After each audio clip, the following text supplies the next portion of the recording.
Hello and welcome to Rural Delivery. Today we go to the Northland farm of Grant West, where a 2-year Beef and Lamb New Zealand demonstration farm project has been looking at options to reduce pugging damage on pastures. We find out about a business in Waikato specialising in dairy heifer grazing for its farmer shareholders, and we meet Barry Woods, aka Billy Black, award-winning tourism operator and passionate advocate for the unique qualities of wool. Leaving stock on saturated paddocks during winter months creates pugging, resulting in pasture damage and loss of production. Grant West and his family farm a mix of river flats and hill country in Northland. They've been part of a 2-year demonstration farm project with Beef and Lamb New Zealand, trying to reduce pugging damage as well as track pasture growth. Well, it's a 450 hectare standard Northland sheep and beef farm. Broken rolling hill country with a little bit of flat, I guess you'd call it. Heavy clay soils. Winter wet, summer dry. We run about 1350 Romney Coopworth ewes. Small herd of Angus cross breeding cows, not much. And then we winter about 550 to 600 head of mixed age cattle. And we're sort of adding a bit of Wagyu into the mix with first light feeds as well. This is the Kikuyu farm. And anyone who knows Kikuyu, it grows a heck of a lot during the summer and autumn. And then it grows very little during the winter time. So we need we carry a reasonable amount of stocking rate of big cattle through that autumn period to control it. And then come the winter time, they make a heck of a mess on us. And you know, we've done cage cuts and trials here over the last 2 winters, and we get a 30% reduction in pasture production from one treading event. It's not very nice lying awake at night, listening to the rain on the roof, knowing next morning you're going to go out and find just a big bog hole and you've got to find somewhere else for them to go. So that's kind of the background of it, I guess. We got invited to be part of the Beef and Lamb demonstration farm program. Basically, you choose a technology you'd like to try on your farm, and they would back you up with a bit of consultancy and scientific advice and things like that. There's quite a lot of herd homes around the district with dairy farming sort of things, and I've been quite impressed with them. But you know, the cost, I suppose, was always a big issue, and we got quite a few quotes from different providers, and you know, we were really struggling. We were very nearly going to walk away from it because the cost was just too astronomical. And Glenn Taylor from Geico Construction come up to me and said, "Well, look, mate, I think we've got something that might do the trick for you." And I thought, well, and I said basically how much I really wanted to spend. He said, "Oh, yeah, I think we can do that." $105,000 for the building itself. As you see, it's a plastic roof, rolled limestone or glued limestone floor, gravel locked floor with a concrete storage bunker. So $125,000 all up, including all the metal, diggers, labour, you name it. It's kind of what we spent, so it's about $1,000 an annum. We could have gone cheaper options, I suppose, but I wanted something that is compliant and future-proof, I guess. It's a dry scrape system, they call it. I'm amazed just how dry it does stay. Probably the wettest it gets is on a foggy morning when the fog gets in, but we're basically dealing with 10% of the effluent we would be if we allowed rainfall into the pit. Now, if we can keep it dry, we're dealing with 90% less volume. So, and that was a big thing for us. We scrape it with a tractor-mounted front-end loader scraper about once a week. Yeah, it varies a bit. And that's designed so in the springtime we can roll that up. A digger can take it out and put it into a muck spreader, and then we can spread it. Last year we used it as a base fertiliser for the maize, but it could go on to pasture or whatever else. We farm some Wagyus here for First Light Foods. This is a producer group, and I mean, the Wagyu itself is only part of the story. It's about the First Light story is really about, you know, taking ownership of the supply chain and looking for some increased value in it, getting some increased value back. And I guess the Wagyus are part of this. We have to be careful how much we use the barn with the Wagyus, because the protocol we farm them under, they have to be, you know, grass-fed and spend most of their time out on pasture. So we certainly, you know, endeavour to do that. But when it's very, very wet, well, they have to be in here to protect the environment, really, protect our pastures and things like that. Basically, if we can winter these better, you know, keep their growth rates up during the winter, they'll get better marbling, and better marbling is what we get paid on. With the cage trials we've done over the past 2 winters, you know, we're losing 30% in a single pugging event. You know, and it's a lot of pasture. You add up, you know, we basically, even though we've got nearly half our stock units as sheep, we're still doing basically 30% damage to 30% of the farm. And it might not sound that much, but when you add it up in dry matter terms, it's quite a lot. It's about 2 tonne per affected hectare. So it's, you know, it's a reasonable amount of money. It makes feeding them and allocating feed easier, better, and the feed bounces back. On-off grazing is brilliant. A lot of guys do it up here, a lot of dairy farmers do it, and you know, they're capable of eating their daily fill in 3 hours. So you can get them out there, get them, eat their daily fill and get them off the pasture so they're not standing on it for 24 hours. That much less damage, and the pasture responds and recovers that much quicker. So we have to do, that's where I'm going to head with this a lot more, because it's still our cheapest source of feed, but we have to invest some more in limestone, some more lanes, smaller paddock sizes maybe, and things like that. I'm very happy with it. It makes a heck of a big difference to how I can run the farm in the winter. I'm not pinching grass or land off other stock classes to, if I've made a mess on the first round with the big cattle, I'm not pinching grass off something else to feed to them, so not compromising other stock classes. And the big thing we've learned is I think we still need to maximise our use of pasture during the winter time. Whenever at all possible, we need to be out grazing, because it is still the cheapest feed we've got. And conserve, even though we can conserve pasture and maize silage here for about 17 to 20 cents a kilogram of dry matter, it's still quite a lot of money. And if we can water that down with something that's worth something lower than 10, well then that's good. Everyone's got to do their own sort of analysis on it, I think. I can't tell anyone to go out and do it yet, because we're not far enough in. This is only our second winter. We're still trialling things. We had steers in it all last winter. This year we've got a mixture of steers and bulls, so we'll see how bulls go. At the moment it's gone really well. I'm very happy with it, but there's a fair bit of water to go under the bridge yet before I can say, yep, man, we're making some good coin out of this, go out and do it. Because it is a significant amount of capital to invest in a business that's already, farming is already a capital intensive business. So, but really happy with it, really happy.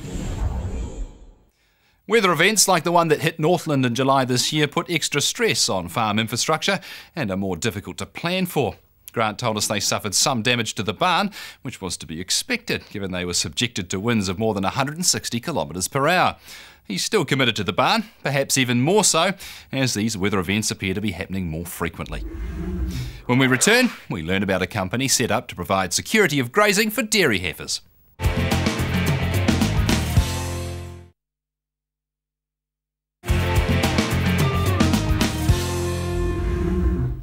Hello again. Koromiko Grazing is a king country business specialising in dairy heifer grazing for its farmer shareholders. The company gives its shareholders greater control over the performance of their heifers. Company Director Greg Glover explains. The opportunity came up in 2008. This large property came onto the market, and what we found that there was a number of people who were looking to secure their heifer grazing, and so they got together and raised the capital to purchase the farm, and have been working together ever since. Most of us would have had anywhere between 150 or 240 heifers grazing out on various properties, and having an arrangement with a grazer. And what we wanted was to have more control of it ourselves, and so we got together and brought it and imposed on this business what we wanted out of our grazing arrangements. In the last 5 years since we've owned this farm, there's been 2 fairly significant droughts. So what we've been able to do here is put in systems that have sort of insured, like an insurance policy, I guess, that the heifers have been able to stay here. The farm management is such that they are fully fed, they're fully looked after, and it's worked really well. Essentially, it started off with the shareholders all getting together, and with that, we decided we needed a board of directors. Those 4 directors are then charged with having a management team to run the business. So, and it works really well. So, at a high level, we can communicate shareholders' desires to the management team, and the management team just get on and deliver the outcome that we're looking for. The shareholders were looking for a divvy to start with because it was quite a reasonable investment, but now what we find is they like the consistency of the grazing. They're very happy with the product that they're getting back at the end of the year, and so the performance of their heifers is actually providing in some ways a dividend that is a little bit hard to put a figure on, but is incredibly valuable for their dairy farms. When their animals come onto the farm, they have to sign a contract and say that these are the payment expectations, these are the animal health expectations, blah, there's a whole range of things. It's a couple of pages long, and so they signed that, and in that it says this is the behaviour that we expect, and so if they want to take their heifers away early, then there's a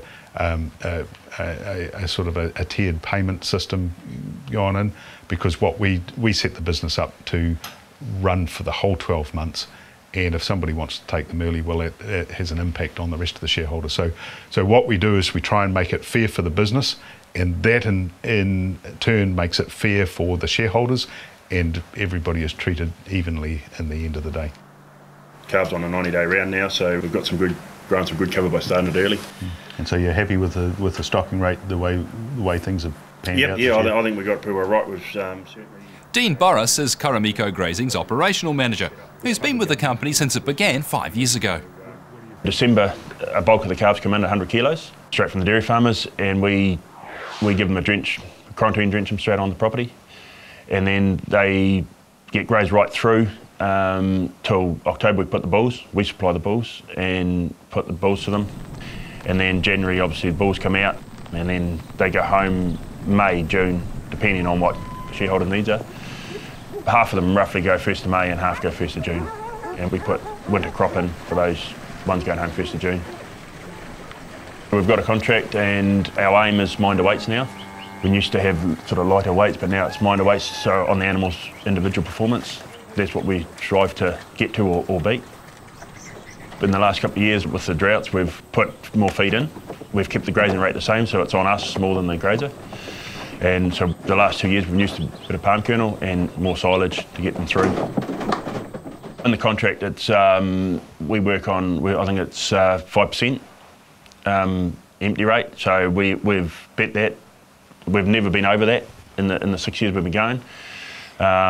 So yeah, we certainly, I think we're performing well in that area. We run most of the mobs individually, and then we've got a special mob where we take the lighter end out and keep them, and then we just run them through all on EID. So it's drafted back at the main yards. The crusher's got scales under it, head bale, EID, drafter. Can draft 3 ways down there. So yeah, it's a vital tool for us, pulling light calves out. If there's a mix-up, we draft them down there. Number 1. 332. 332. Yep.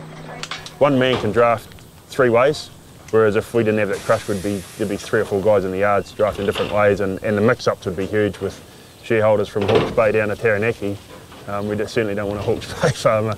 Hauraki Plains farmers' heifers down Taranaki, so yeah, it's huge. Just making sure the right heifers go to the right places. 12109. 12109. 551. 551. We've started the heifers early on the crop. We've got some great covers out there, and the calves are looking really good. So hopefully we get a normal year and get some even better heifers. Every year we get better and better with weights, and to be fair, we've been through 2 droughts, so I think there's a lot of Koromiko to get our best weights going right through those droughts. We've got great people on the board, all dairy farmers, so they know what it's like to farm.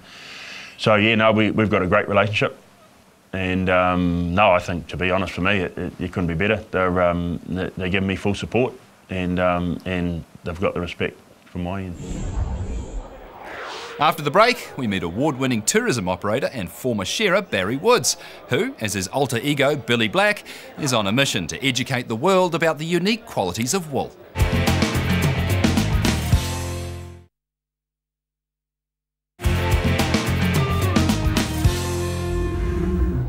Welcome back. Former shearer and farmer Barry Woods is a dedicated advocate for New Zealand and the role that agriculture has played in its history. He's also knowledgeable and passionate about wool. Over the past few years, Barry has built a rural tourism business based at his Waitomo home. But he has plans to take his message about New Zealand offshore, encouraged by his win in the most innovative hotel concept category at the 2012 Worldwide Hospitality Awards held in Paris. When I first started, this block, it was just under a 10-acre block. It was just a hill and a swamp down below. And I carved out the swamp to create the first self-drive jet sprint course. That was great in the earlier times, but as it grew, I realised I could do better with what I had here, and accommodation was going places. This is the last motel I've done present time. Started with a train years ago, then I went out and bought an aeroplane, and then went on to a bit more of a challenge. I built underground with the hobbits, and then I was getting a bit bored and wanted a bit more of a challenge, so I went out and bought a 30-metre patrol boat. We've got 10 units here, and we can sleep up to 45 people, something like that, and present time I want to add on to it again. It's really getting known around the world. You know, winning the World Award in Paris last year, that was something that was mind-blowing. Cut a long story short, we ended up winning the Innovation Award by the greatest margin in the history of the awards. Whereabouts are you from? Auckland? John. Wongarai. We've got a problem here, folks. For the Northlander, far up north, one of the clue, you both can't pull at once, all right? So we'll start on his side. You'll be right. I've created a character, Billy Black, and that gives me the opportunity to actually get away and do other things as well by creating that character. So Billy Black comes on stage and gives the public a history lesson, if you like, a pioneer history lesson, and takes them on through the journey of clearing the land, shearing the sheep. We touch on some of the bush animals that are out there in the bush, and finishes up with really the beef animal of today and that sort of thing. So it's a history story. In the show, I start off, because farm sheep, you have to clear the land originally. I go right back to the very beginning, and I use like photographs like this. This is a local guy actually climbing a tree to cut it with the jigger climb, which New Zealanders, if you said what's a jigger climb, they wouldn't have a clue. And so I bring all this alive on stage, and it makes sense. Come on, Joe. Come on, Jonah. The animals form a big part of the show, especially, you know, the pioneers. The pig was one of the early animals for meat and that sort of thing. And also I've got the kuni here, you'll notice. And they were actually, in fact, brought in by the Chinese when they came panning for gold in their early times. So big part of our history, the kuni. Out spying on the Aussies. Do you remember? No, Enoho. I want to take part of this act with the wool show to America, and I'm training the pig to actually ride on a Harley. So I'm going to have the world's hog on a hog story, because I believe that will be really well received in the States. In the show we shear a sheep, but it's done in the pioneering fashion with a hand-turned plant. The audience participate all the way through this, and so they have to wind this machine. And during that I bring out some of the fantastic or the magic qualities of wool as people think when they see it, and show just what wool can do for them. And it's quite revealing to the public. They have no idea. I never knew this stuff. Here I've travelled the world, I've brought up on a sheep farm. I didn't know that wool took only a litre of oil to make a kilo, whereas synthetic, on the other hand, is a melted bit of synthetic, which I put fire to. It's plastic, really, plastic and oil. It takes 5 litres of oil to make 1 kilo of the equivalent. And I went, this is madness. We should be telling the world about this.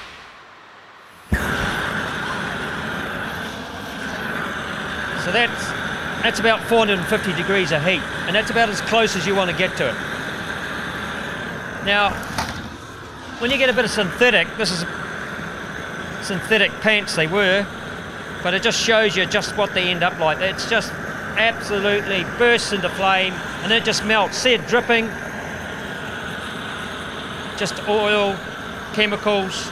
But the thing is, that gas, don't sniff it, because there are 2 of the most poisonous gases to humans in there. And that's what kills you in a fire, in a house fire, in a building. I say to people, if you're up in a high-rise, synthetic carpets, synthetic curtains, you haven't got a show. If you had wool in there, you could walk down the stairs to the bottom if you had wool. But I'll show you what happens. Well, first of all, before I show you with wool, look at that. That just keeps burning into your gumboot. That just keeps, if that was on your skin, it would burn into you. Just keep going. Now, with wool, here's a bit of Cavalier blend with carpet. Look at that, beautiful, from the 70s. It's reared a couple of families, still in good nick really, but put it in front of the fire here, and look at this, I can roast it, absolutely roast it. Burn that thing. Now look at it, it's black, absolutely burnt to smithereens. We take that away, and watch this, with a couple of rubs of your hand, you can actually bring that carpet back virtually like new. That is pure New Zealand wool at its best, and we should be scouting to the world about it. In fact, I'm going to do something about it. I am going to take this to the world. In fact, I'm going to take it to America and skite about it. Because that, as the Americans tell me, wow, that's magic. That's incredible. In fact, they go further, they go, where do you get this stuff from? And I go, stuff. And that's what's dawned on me, and how it's sort of come about that I have to take this to America, is how on earth do we sell this stuff when the people we're trying to sell it to don't even know what the stuff is called, don't even know what the stuff does. And I thought, wow, imagine if we educated them. And then they started, of course, they're going to buy it, aren't they? If you'd like more information on any of our stories, you can find it on our website. Get there via tvnz.co.nz. As well, previous episodes can be seen on TVNZ On Demand. Keyword, rural delivery. You can also follow us on Twitter to see what's coming up in future programs. Next week, we look at the results of efforts by dairy farmer Chris Lethbridge to prevent mastitis and teat sores in his once-a-day herd that got him into the Innovation Centre at Field Days this year. We pay a return visit to Maungatautari Ecological Island, the 3,400-hectare sanctuary run by a trust and supported by local farmers. And we go to the Maharangi Harbour north of Auckland to learn about the business of growing and eating Maharangi oysters. Thanks for watching. We hope to see you again next time.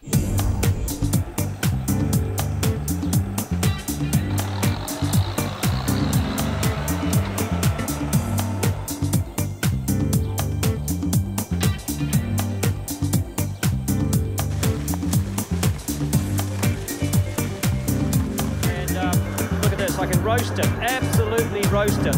And watch this, with a couple of rubs of your hand, you can actually bring that carpet back virtually like new.